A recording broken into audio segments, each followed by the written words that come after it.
سیقول السفہاء من الناس ما واللہم عن قبلتہم التی کانوا علیہا۔ اب کہیں گے بے وقوف لوگ، کس نے پھیر دیا مسلمانوں کو ان کے اس قبلے سے جس پر تھے۔ قل للہ المشرق والمغرب، تم فرما دو کہ پورب پچھم سب اللہ ہی کا ہے۔ یہدی من یشاء الی صراط مستقیم، جسے چاہے سیدھی راہ چلاتا ہے۔ یہ دوسرے پارے کی پہلی آیت ہے، یعنی ایک پارہ مکمل ہو چکا ہے کہ مختصر ہی صحیح، لیکن ترجمہ تفسیر کے ساتھ میں ایک پارہ مکمل ہو گیا۔ آج سے دوسرا پارہ شروع ہو رہا ہے۔ دوسرے پارے کی پہلی جو آیت ہے، اس آیت میں تحویل قبلہ کا مسئلہ بیان کیا گیا ہے۔ تحویل قبلہ کیا ہے؟ تحویل قبلہ، تحویل کے معنی ہوتا ہے پھیرنے کے، اور قبلہ جس طرف ہم منہ کر کے نماز پڑھتے ہیں وہ قبلہ ہے۔ تو جو لوگ مکہ میں رہتے ہیں، حرم اور اس کے اطراف میں رہتے ہیں، ان لوگوں کے لیے خانہ کعبہ کو بالکل اپنے سامنے رکھ کر نماز پڑھنا ضروری ہے، کہ ان کے لیے قبلہ کیا ہے؟ عین کعبہ، یعنی کعبہ شریف بالکل سامنے سامنے ہو اور نماز پڑھے۔ جو لوگ مکی نہیں ہیں، آفاقی ہیں۔ آفاقی ہونے کا مطلب مکہ شریف کے علاوہ پوری دنیا میں رہنے والے لوگ، ان لوگوں کے لیے جہت کعبہ ضروری ہے۔ جہت کعبہ یعنی بالکل ٹھیک کعبہ شریف کا سامنے ہونا ضروری نہیں، جس طرف کعبہ شریف ہے اس طرف کو منہ ہو جانا کافی ہے۔ اس کی جو ایک حد بندی کیا ہے کہ 45 ڈگری اگر اس کے اندر قبلہ کی طرف منہ ہو تو نماز ہو جائے گی، اور اگر 45 ڈگری سے زیادہ منہ گھوم جائے تو پھر نماز نہیں ہوگی۔ اور اللہ تعالیٰ نے جو انسان کا چہرہ اور پیشانی بنایا ہے، اس کو اس انداز میں بنایا ہے کہ کوئی نہ کوئی حصہ کعبہ شریف کی طرف ضرور ہوگا، کہ اگر اس 45 ڈگری کے اندر آدمی منہ کرتا ہے تو پیشانی کو گول اس طرح سے بنایا ہے کہ کوئی نہ کوئی حصہ خانہ کعبہ کی طرف ضرور ہوگا۔ لہذا خانہ کعبہ جس طرف ہے اس طرف منہ کر کے نماز پڑھنا، اس کو ہم استقبال قبلہ کہتے ہیں۔ تو نماز کی شرائط میں سے ایک شرط ہے استقبال قبلہ، کہ جب آدمی کو معلوم ہو کہ قبلہ کدھر ہے، تو عذر اگر نہیں ہے تو فرض ہے کہ قبلہ کی طرف منہ کرے، اور اگر عذر ہے، مثلاً آدمی کشتی پر سوار ہے یا جہاز پر سوار ہے یا سواری پر وہ سوار ہے، اور نیچے اترنے میں اس کو خطرہ ہے، کہ چاہے وہ جان کا خطرہ ہو، مال کا خطرہ ہو، یا نیچے اترنے کے لیے کوئی جگہ ہی نہیں ہے، بیچ سمندر میں آدمی کہاں اترے گا؟ جہاز جو ہوائی جہاز ہے اس میں آدمی کدھر منہ کرے گا؟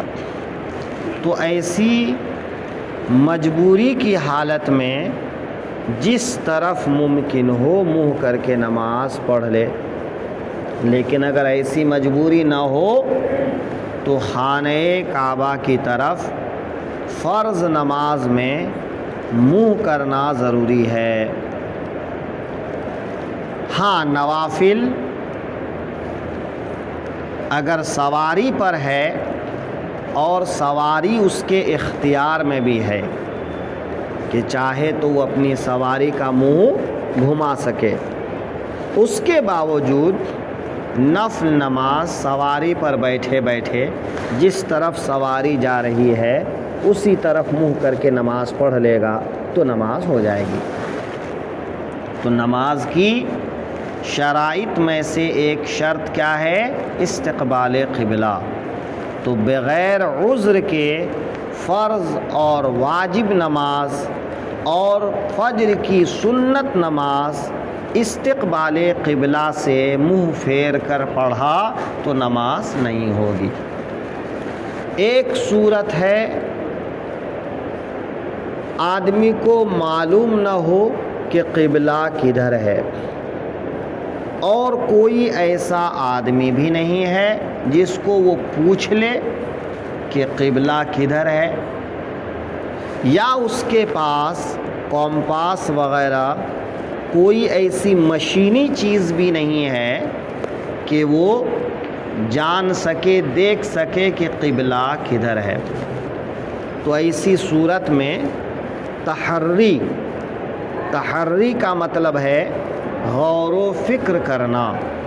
آدمی اپنے دل میں غور و فکر کرے گا، پھر دل جس طرف زیادہ جھکے، گمان غالب ہو کہ اس طرف قبلہ ہے، اسی طرف منہ کر کے نماز پڑھے گا۔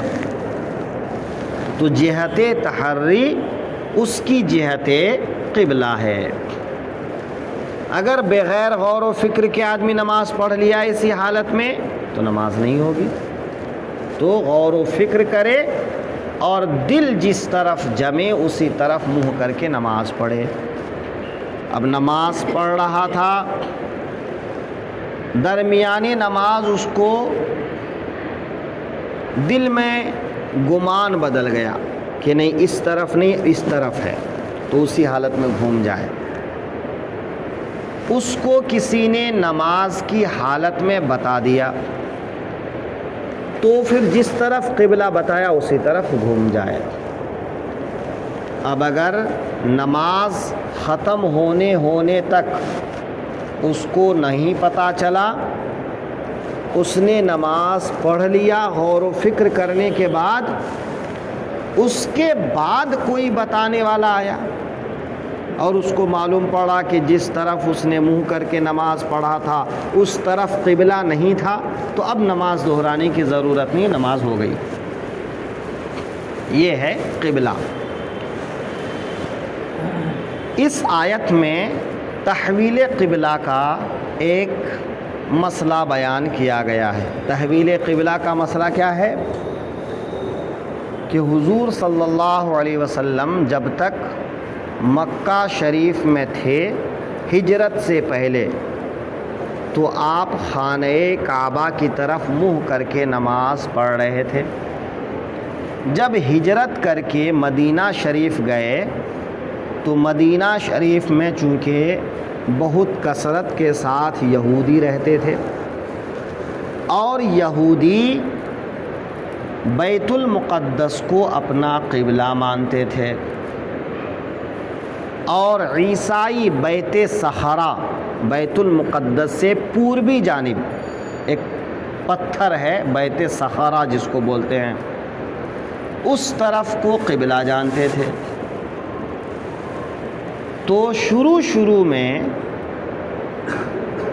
ان یہود و نصارہ کی دل جوئی اسلام میں پسند کی جاتی تھی، حتیٰ کہ مشرکین کی دل جوئی کا بھی حکم تھا۔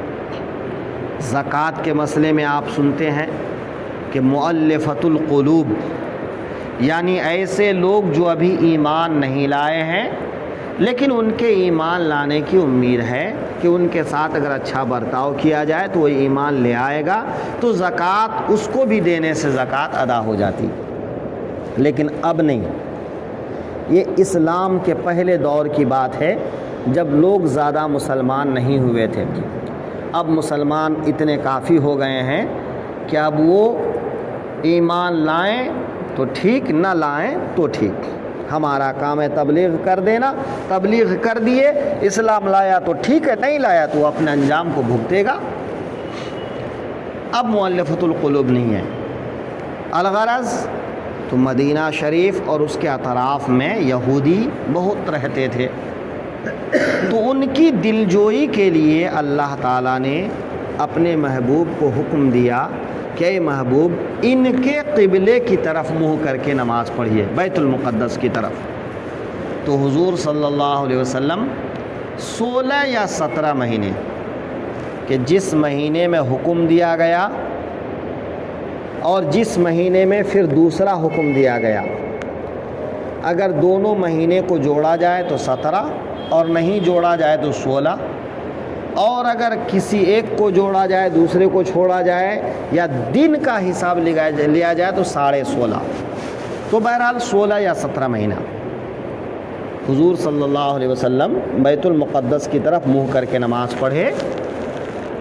لیکن حضور کو ہمیشہ تمنا رہتی تھی کہ خانہ کعبہ میرا قبلہ ہو، کیونکہ خانہ کعبہ حضرت ابراہیم علیہ السلام کا قبلہ ہے۔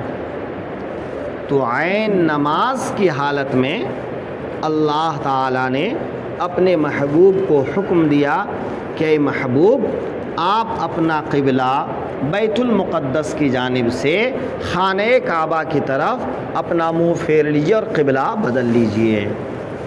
تو اسی مضمون کو اس آیت میں بیان کیا کہ اس تحویل قبلہ یعنی منہ پھیرنے کے بعد کیا ہونے والا تھا، یہ یہودی کیا کہنے والے تھے، نصرانی کیا کہنے والے تھے، مشرکین کیا کہنے والے تھے، اسی بات کو اس آیت میں بیان کیا۔ اے محبوب اب آپ دیکھیں گے کہ یہ جو جاہل احمق گنوار لوگ ہیں یہ کہیں گے کہ جس قبلہ کی طرف منہ کرتے تھے اس سے ان کو کس نے پھیرا؟ تو محبوب انہیں کہہ دیجئے کہ تمام جہات اللہ کی ہیں، اصل کسی خاص جہت کو منہ کرنا نہیں ہے، اصل ہے اللہ کا حکم ماننا۔ تو اللہ کا حکم تھا مکہ کی طرح خانہ کعبہ کو قبلہ بناؤ، ہم نے اس کو کیا۔ اللہ کا حکم ہوا کہ بیت المقدس کو قبلہ بناؤ، ہم نے اس کو قبلہ بنایا۔ اب اللہ کا حکم ہوا کہ خانہ کعبہ کو بناؤ، ہم نے اس کو بنا لیا۔ تو اصل یہاں پر اللہ کی مرضی کے مطابق اپنے آپ کو ڈھال دینا ہے، کسی خاص طرف منہ کرنا یہ تو ایک علامت ہے، ایک پہچان ہے کہ امت کو متحد کیا جائے، لیکن اصل ہے اللہ کے حکم کو بجا لانا۔ تو اے جاہلو احمقو، اگر تم یہ کہتے ہو کہ کس نے پھیرا، یہ تو کسی بات پر قائم ہی نہیں رہتے، کبھی یہ کہتے ہیں کبھی وہ کہتے ہیں، تو ان کو جواب دو تمام جہات اللہ کی ہیں اور ہم نے اللہ کی اطاعت کیا ہے، لہٰذا تم چاہے خوش ہو یا ناراض، ہم کو تمہاری خوشی اور ناراضگی کی کوئی فکر نہیں ہے نا۔ اسی کو یہاں پر کہا ان قریب کہیں گے یہ جاہل بے وقوف لوگ کہ کس چیز نے پھیرا ان کو اس قبلے سے جس قبلے کی طرف وہ تھے۔ تو اے محبوب فرما دو کہ پورب اور پچھم اللہ ہی کا ہے، اللہ جسے چاہتا ہے صراط مستقیم پر چلاتا ہے، تو جو اللہ کے حکم پر اپنی گردن جھکا دے وہی اللہ کا نیک اور مخلص بندہ ہے۔ لہٰذا ہم تمہارے کہنے نہ کہنے سے کچھ فرق نہیں پڑتا، ہم تمہاری بات پر کچھ بگڑنے والے نہیں ہیں، تم بکتے رہو، ہم اپنا کام کیے جائیں گے، ہے نا۔ تو اسی واقعہ کو اس آیت میں بیان